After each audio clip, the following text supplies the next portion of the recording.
আমি স্বপন কবিরাজ আপনাদের মাঝে বাংলার জংলা একটা গাছ আপনাদের মাঝে আমি নিয়ে আসলাম। এই গাছটা ভাই মানুষের জন্য ব্যাপক একটা উপকারী জিনিস। বর্তমানে এই রোগটা হয়েছে বেশি, ডায়াবেটিসের জন্য ঘন ঘন পেশাব করতেছেন।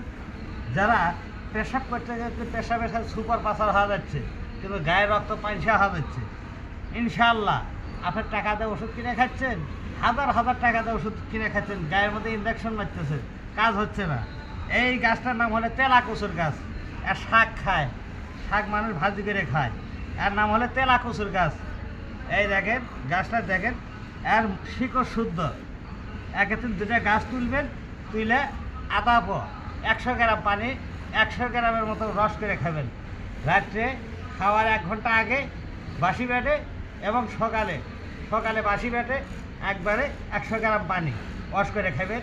খাওয়ার সঙ্গে সঙ্গে 1 সপ্তাহ খাওয়া থাকেন, ডায়াবেটিস স্তরে স্তরে বন্ধ হয়ে যাবে।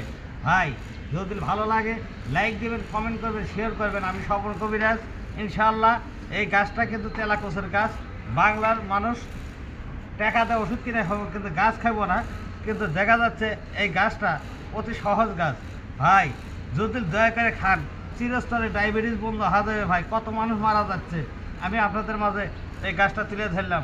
ভালো লাগলে লাইক দেবেন, শেয়ার করবেন, কমেন্ট করবেন। ধন্যবাদ।